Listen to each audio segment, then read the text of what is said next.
What's going on, everybody? Welcome to another, if you're watching on my channel, little Bitman review of King and Queen of the Ring, or if you're watching on the Wrestling Pit podcast channel, King and Queen of the Ring review over there as well. So, with that being said, this was a good show. Uh, this was a very good show, and I enjoyed it. I really did. And I'm pretty sure on the behalf of the guys on the Wrestling Pit podcast, we did too. So with that being said, let's jump right into it. We did get a pre-show match, which is Bianca Belair and Jade Cargill versus Indy Hartwell and Candice LeRae for the WWE Women's Tag Team Championships, which was a fairly good match. It was pretty good. I enjoyed it. They did use, they worked over Bianca's knee that was basically injured by Candice LeRae and has been completely targeted throughout that whole tournament. So they used that obviously, and they worked it over. Jay looked it good here. I like that she's looking good. She's looking good.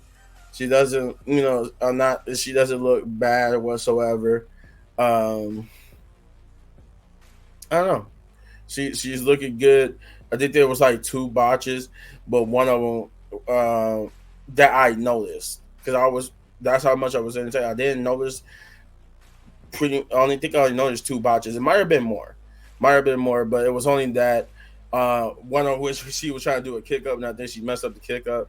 But it also looked like it was because she was getting ready to do it, but Bianca like kind of pushed her out the way so she could get the pin after they did because nobody hit the KOD or Jaded. They did like a new tag team finisher and pin Candice LeRae.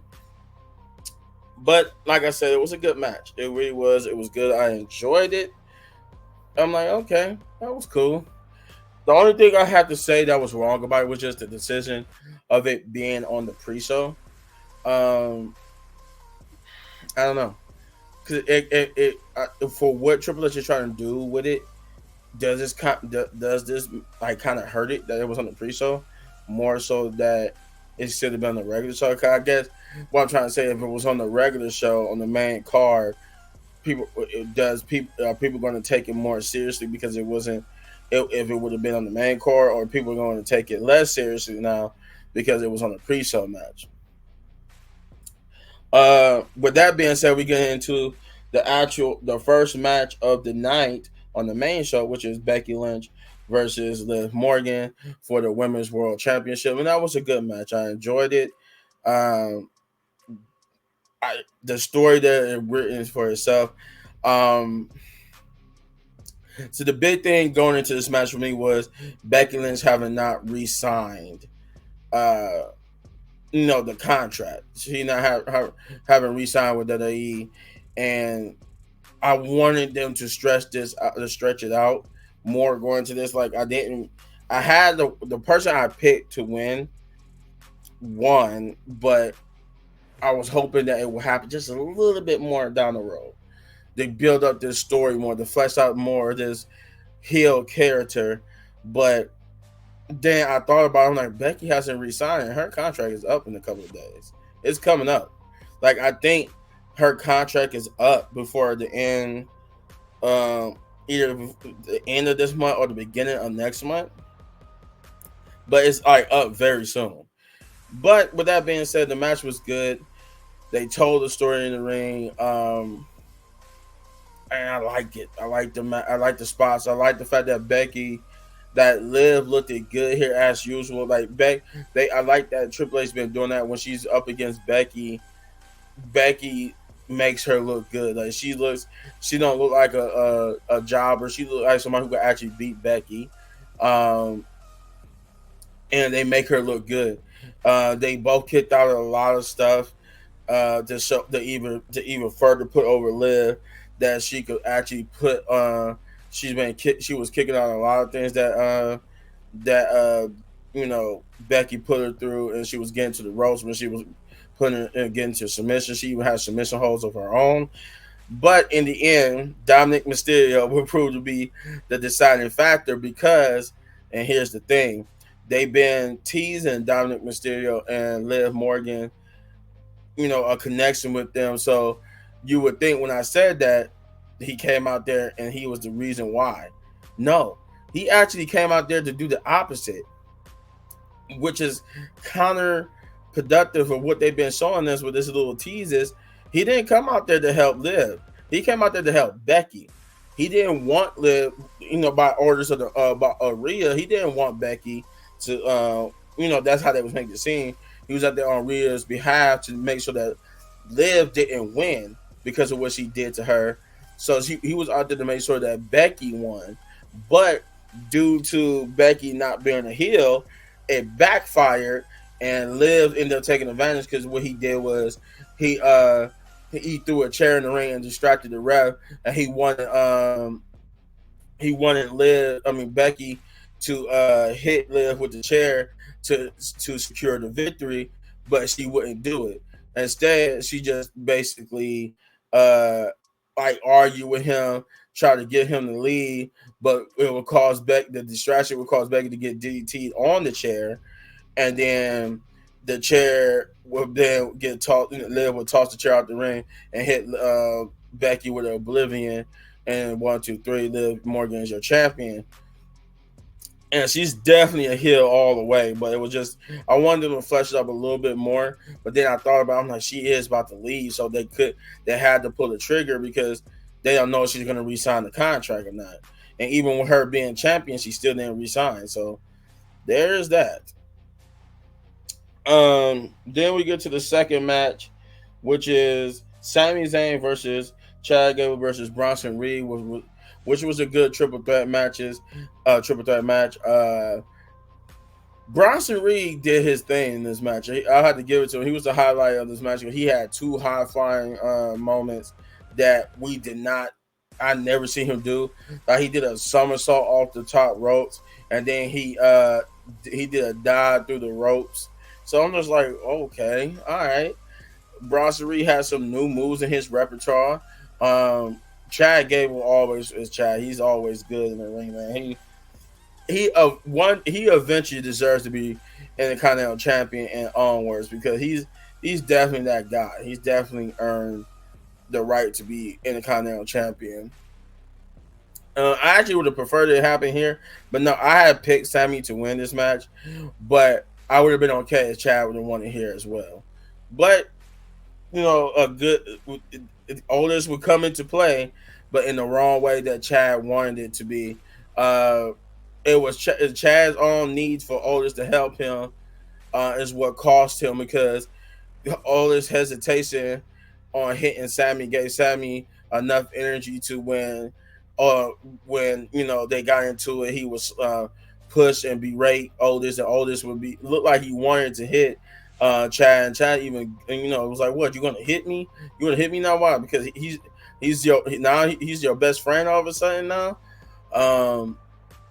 And the slap and pushing would go Otis into hitting Sami, but Sami would move out the way and get and instead Otis would clothesline Chad, which took him out the match, and allows Sami to get back in the ring and hit a Haluna kick on a still dazed over Bronson Reed for the victory. So it was a pretty good match. I enjoyed but it was another spot too I forgot to mention where there was a double German suplex where I think Sami was going to try to German Bronson, or Bronson was going to try to German Sami, and then Sami would grab on Chad, and Bronson was going to German both of them, but then Chad got out of it, and he ended up Germaning both Bronson and Sami instead, and which was pretty cool, and I enjoyed that.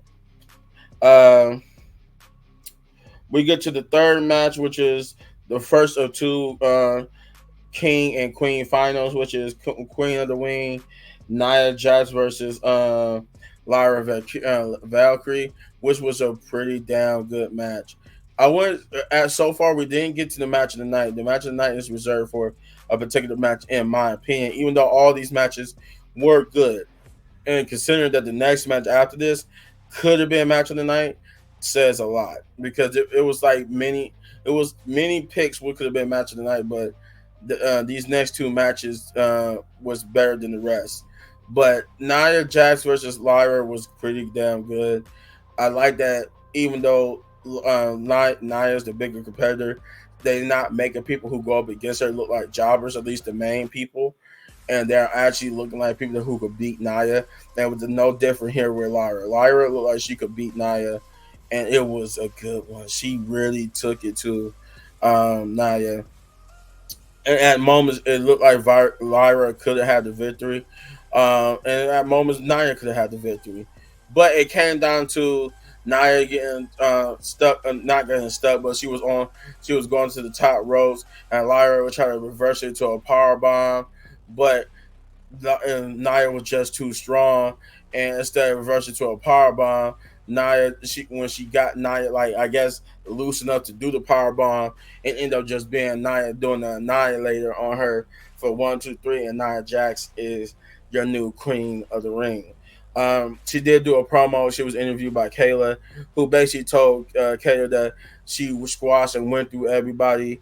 Now she's the king and the queen in the ring, and soon she will be both queen and your new WWE women's champion, because she's on SmackDown, and since she won it, she earned a title opportunity at SummerSlam against um, Becky, but Bailey, if she's still champion by then. Then we'll get the next match, which is the King of the Ring finals, which is Randy Orton versus Gunther, and this almost took match of the night for me. Um, I wish I had the other guys here to see what their uh, thoughts on match of the night was, but I'm telling you, this was almost the match of the night. But the next match was pretty good, which was the main event. But this match was damn good. It was damn good. Randy Orton and Gunther did it. They liked the meshing of their fighting styles, and it worked perfectly because it told a different story. Like, when Gunther do the chest slaps, and mostly people just tell the story, oh, it hurts, or it pushed them down. Randy Orton woke him up, and he just beat the hell out of Gunther even more for doing it. And I like that. I like that Randy Orton is a different, unhinged person where it happens to him, he just gets mad and beat the hell out of you. And that's what we got here. That's what if that. But of course, they worked over Randy's knee and his back. What Gunther did, I said but Gunther worked over Randy Orton's knee and back. Um, and he would do that for the good portion of the match.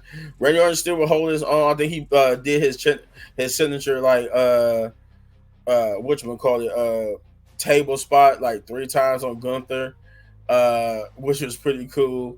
Uh, but yeah, like, in the end, I think he hit like 2 RKOs on Gunther too. But the first time, Gunther just because he couldn't capitalize because of his injuries, when he finally went for it, Gunther rolled out the ring, and then he did do it. The second time he did do it, and he would have got the 1, 2, 3, but Gunther, I guess, hit his bad knee, was causing him to let go of the pin, and then Gunther would get the roll up pin, but it was a controversy because Randy Orton's shoulders were not on the mat, and the referee counted the 1, 2, 3 anyway. But it looked like technically Randy Orton had kicked out before the count even started because his shoulders wasn't on the mat. So I don't know if they're gonna play that into the story or not, but they did mention it because Corey Graves saw it. He was like, "Oh, wait a minute, I would like to see that from a different angle because I don't think his shoulders was down." They never actually showed him the replay of it, but it did look like his shoulders was not on the mat. His one shoulder was like, I guess from the angle when you saw it in, it would be like his right shoulder. I want to say, was it his right shoulder? Because if he's laying down, like, no, it might have been his left. Might have been his left shoulder. That was up. But either or, one of his shoulders was up, and it shouldn't have counted, but it did. And Gunther is your new king of the ring. Pretty good, solid match, like I said. Controversy though did rear his ugly head, and now we got a little asterisk to Gunther's championship, king of the ring reign. You know what I did not like about both of these? There was no sitting on the throne. Like, where was the throne for both of them? Like, both Nia and Gunther did not sit on the throne. And I think this is the first time too, where since they've been doing this king and queen thing, that we got two heels who became king and queen, which is a nice little mix up too with that. That he let two heels, because I thought it was going to be Lyra and Gunther who won, one face, one heel, but actually it was two heels. So I'm like, okay, that's cool. Then we get to the main event, which is Cody Rhodes versus Logan Paul for the WWE Undisputed Championship. Um, and this was good. It wasn't for both titles, but I think you know that as you see my previous reviews. One of the SmackDowns, it did reveal that it was going to be just for Cody's title. This match was pretty good. It was damn good. It was match of the night for me because they had a lot of moments, and Logan Paul he impressed me a lot. And he does every time he get in that ring. He does. I like the little Cody Cutter on the table spot. That spot was nice. Because Cody was Logan was hurt, but Cody was also hurt because he had to slam his own back against the table. I did like the other table spot where Logan did a fall splash on the Cody through the table on the other announcer's table. I think that was the Saudi or Jeddah announcer table. Logan Paul did end up using another brass knucks. It was three of them.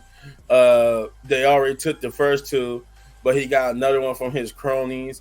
One of his cronies tried to get involved, and Logan would Cody would drag him and throw him over the barricade, getting him out the way. But there was another one. The other one gave him the brass knucks. As I think earlier, Cody Rhodes got his ribs and stuff hurt from Logan Paul, and then Logan Paul used the brass knucks to even damage further the ribs.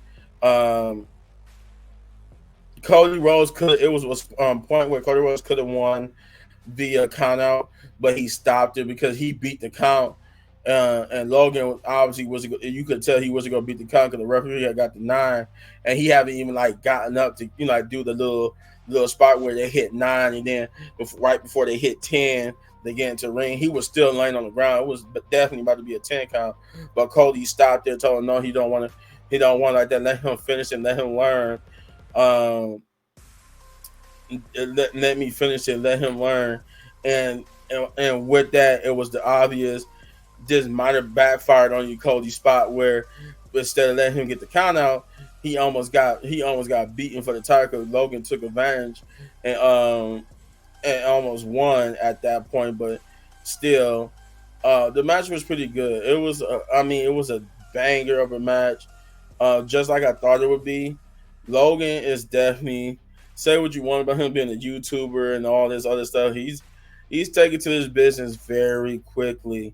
Has become one of his top stars because this man helped put on a 5-star match, in my opinion.